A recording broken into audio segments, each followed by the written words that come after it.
Ngalakin Khadijan Nyunga Boja.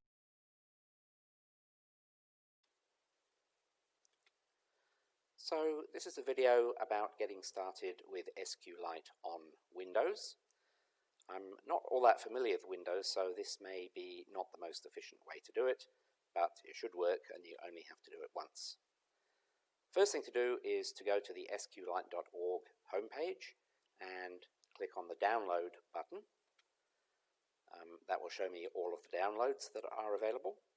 The one that we want is precompiled binaries for Windows and the SQLite tools zip file. So it's a zip file, a compressed file that contains several other files.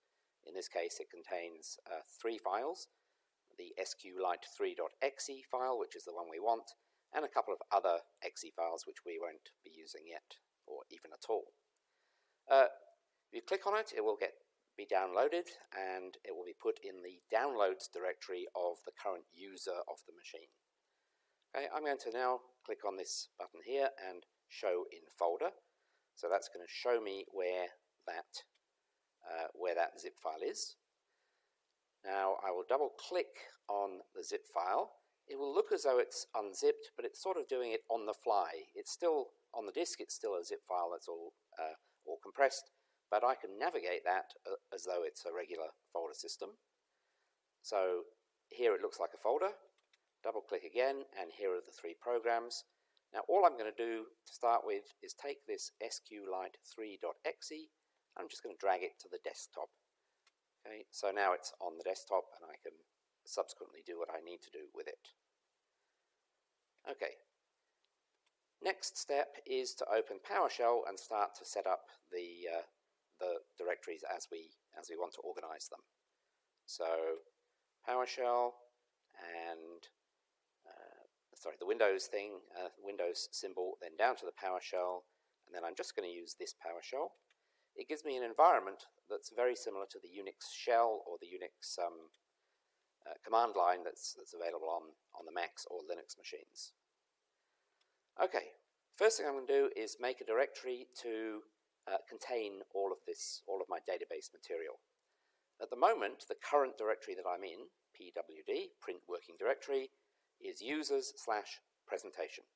That's because on this machine, my username is presentation, because it's a shared machine used by anyone in CS who needs to give a presentation somewhere. So it's a sort of communal machine.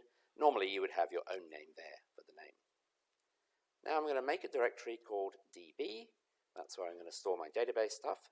mkdir is the name of the command to make a directory. Okay, it's done that. Now I'm actually going to change into that directory, cd db, and there I'm now, the current working directory that the PowerShell is in is the db subfolder of the presentation folder. Okay, now I want to get the SQLite3.exe program into this directory because I just want to have it in the same directory. You don't have to have it in the same directory, but it does make a few things a little bit more convenient. So I'm going to do move, and then tilde is a special name that means my home area, desktop / SQLite3.exe. So that's the full name of the executable program that I want to copy to the current directory, and then current directory is just dot. So if I do that, then now when I look at it, I will see the SQLite3.exe. ls means list all the files in your directory. If I want to run this, if I just type SQLite3, then it probably won't know what it is. And the reason is that the shell will look in specific places for executable programs to run, and this directory has not been declared as one of those places.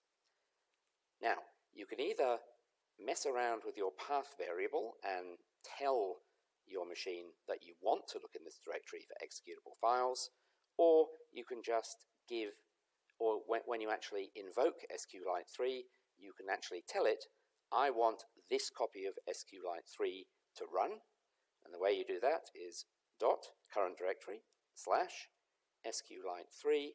So now it knows that this means the SQLite3 program in the current directory, in the current DB directory, and therefore, now it works and gives us the SQLite 3 prompt. Okay, so let me quit from that now, and I think I'll stop there because it's very easy to make mistakes doing these screencasts, and so I'm splitting this up into two parts.